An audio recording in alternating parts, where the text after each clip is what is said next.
Right, so at the moment we're right outside the front of Ger's house, and we are going to talk to Trish here about trying to make the front entrance to your house brighten it up a little bit. How are you doing, Trish? I'm very good. Unfortunately, Ger's got me to work, He's Alan. working. He's got you working on his own garden. Exactly. He said Put my in an hands invoice are for that dirty now. enough. Make sure you put. But it just shows that going into your house as well is just as important as what's inside the front gates. Yeah. Now, last week, of course, we did kind of show how you can really have a nice formal look to the outside of your house.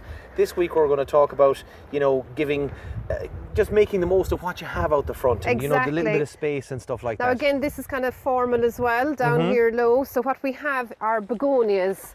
Now these are big tuberous begonias, lovely big double flower on them.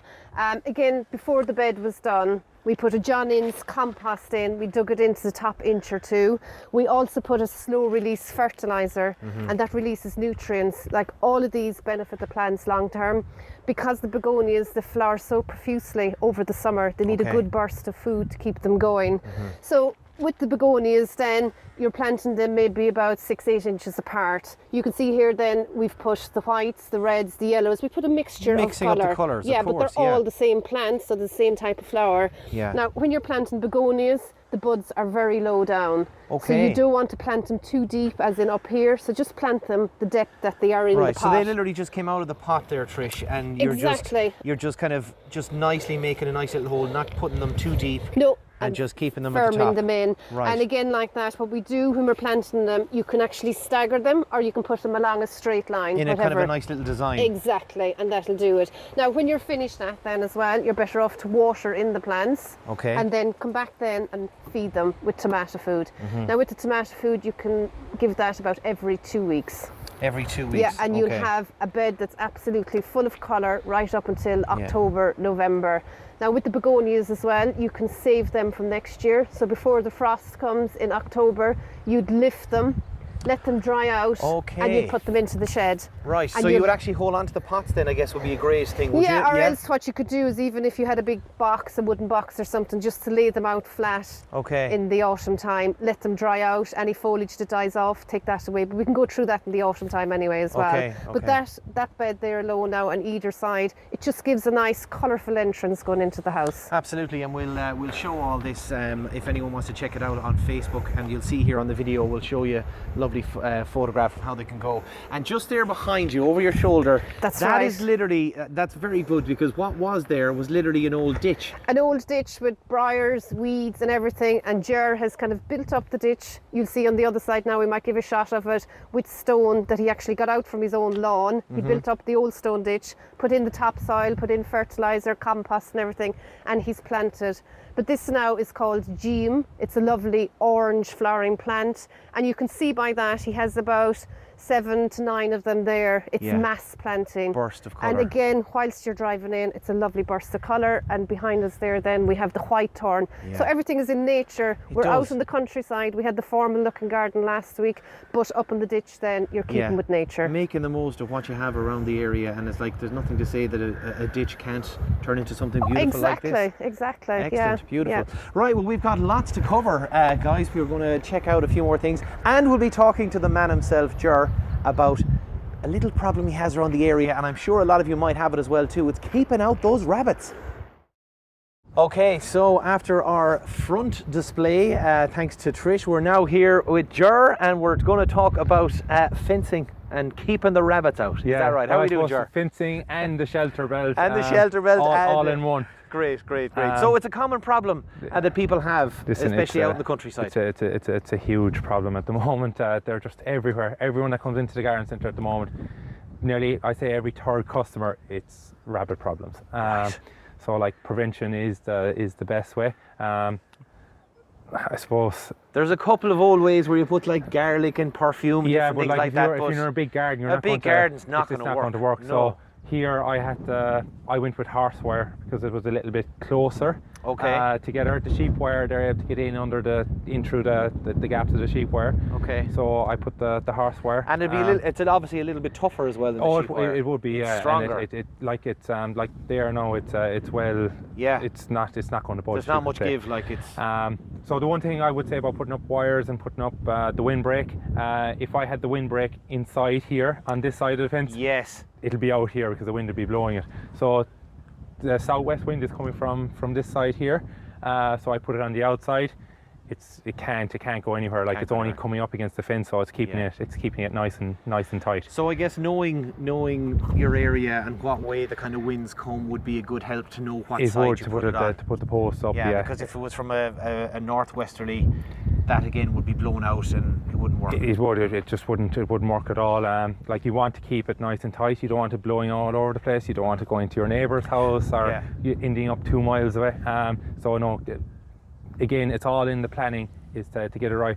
Our distance between each post is 2.4, so it's roughly between the 8 and 10 feet. And again, we just on the outside of each post, we just put a little bit of timber to you've kind of screw onto the post. You've tacked it onto so it keeps it flush, you could say. Yeah. But again, it's just a big problem. On my boundary here, I've actually got 90 metres of this. 90 metres, up, yeah. Right. And you were also seeing as well too here at the top of the cable ties. So they've actually got little holes in them, so you don't have to actually make holes. Exactly, because if you're making the holes, you're only stretching it, and it's only making the holes bigger. So when the hole is already there, it just keeps it better, held together better. Yeah. So I cable tie the top and I cable tie the bottoms, and then each post has its own little bit of timber just to keep it in. Are they so inventive that they try and dig under it? Would they go that far? No, because it's quite open. They wouldn't risk it. I do see them up in the very corner here. They don't want to be in the open for predators. Yes. At the moment, like this is up over a year. Yeah, it's about a year now. And it has kept them out. Okay. My neighbours next door do have a problem with issue. them, but again, it's just to keep on top of them. Again, if you're a new build house, it probably is ideal to just invest in putting up the fencing. The proper fencing, yeah. If you don't, like I've heard stories where someone planted five grand worth of plants, and over 3 nights they were all gone. Oh my God. So it is worth putting in the initial investment. It just gives you that extra bit of security as well. So it's not just the veggie and the veggie patches they go for, it's any sort of plants. Anything like the laurels here, they would like, they'd love it. Yeah, like any of the plants that I have in and around the house, anything lush, juicy, they absolutely love it. Okay. I suppose the ideal thing about the windbreak is it is quite windy here today. Yeah. I come down here on my haunches.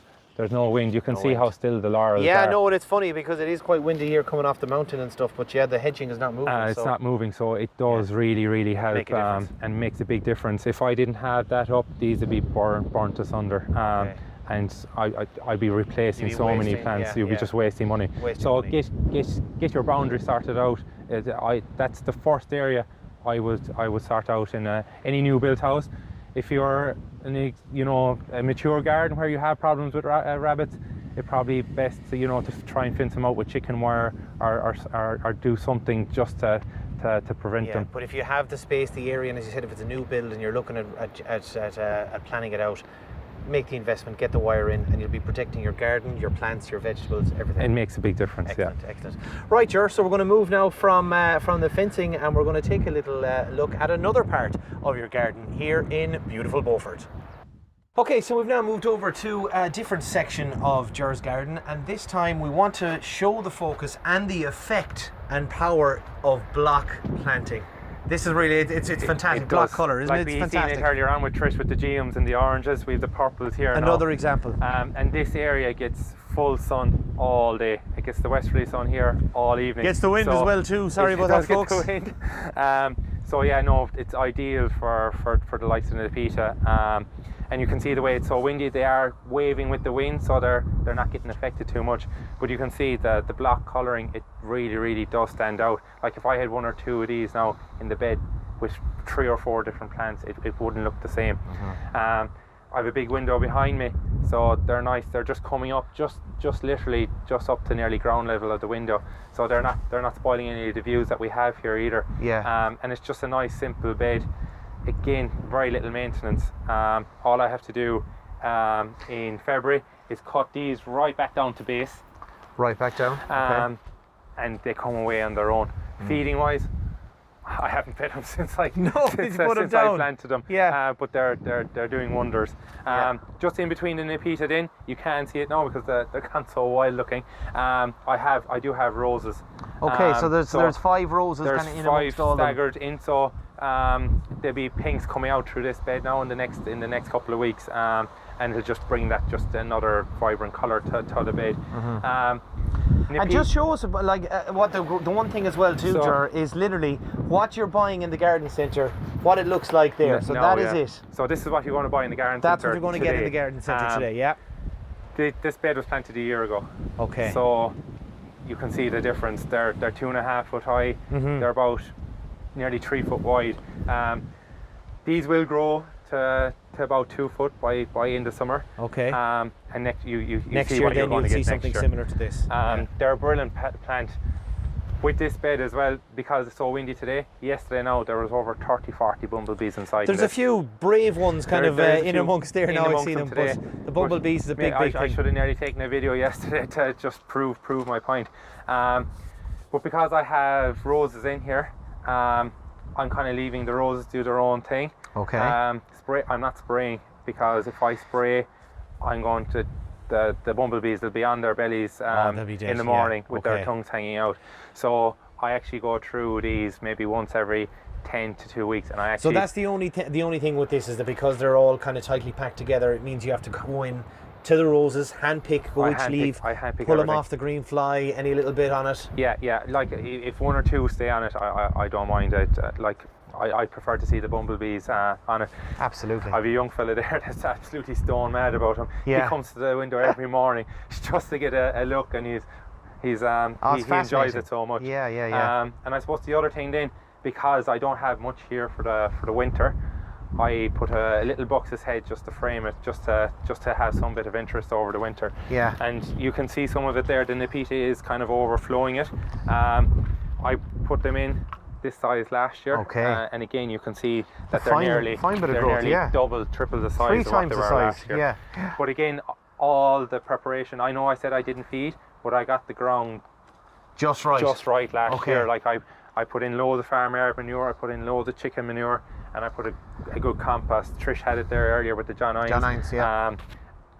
And again, you put the fabric down, made the holes, then put the stone over it.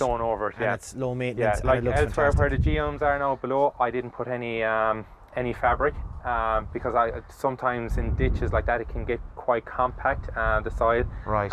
So I actually just put the stone over the soil, but I put it at about 2 inches where it's the weed shouldn't. The weeds won't get You it, yeah. get 1 or 2, but not too much. But sometimes with the landscape fabric too, in bigger beds, the soil can get quite compact, and it reduces worm activity as well. Okay, So right. like That's important. We need to keep the worms so happy as well. I do it in areas where maybe close to the house where you don't want to be spending too much maintenance, but maybe out in further out into the garden if you have a big garden. Is just leave it go natural. And speaking of growing natural, Ger, you wanted to point out as well that your garden is far from picture perfect. It is far from perfect. Do you know what I mean? And that's one thing that people may kind of think that that horticulturists like yourself would be wanting to have this pristine garden, but there's loads of patches of clover, and even you were just saying that that's fantastic for the bees. No, and it's brilliant for the bees, and I don't mind it. Some more people just they like it pristine. Yeah. For me, I don't mind a bit of clover. A couple of weeks ago, the dandelions were up, daisies were up. I cut the grass maybe every 10 days. Okay. I do cut it at the higher setting. I don't really so that go gives down them a into little bit. That gives them a little bit of space. The front of the house, all right. I do go a little bit tighter in the grass. You probably see it there in the background. Yeah. But out here and in the bigger part of the garden, I kind of just leave it at the higher setting. Yeah. Like I cut the grass 2 days ago, and I cut it nearly above the clover. Yeah. I see nothing wrong with it. Yeah, no, absolutely. It's still Like if you want that pristine garden. We do have the Dicefar, yeah. That will kill any docks you have. It will kill clover. But you probably will take, like if I was to do it here, it probably would take a couple of applications to get rid of it. Well, it's a big enough space as well too. So, but so if it is a big garden you have, you could also just leave one section of the garden. But it doesn't have to be a big garden. It can be a small garden that you just leave a little corner. But like, we've the bumblebees here right beside the house. As I said, there was about 40 here yesterday. Yeah. They don't affect us. They don't come into the house. They don't cause any bother, and they're in such danger. Yeah, Like we need to kind of look after them. I could literally just go and grab them there, and the young fella there, he's mad about them. He'd go up and he nearly touch them, and they won't be stinging, which is great. Exactly.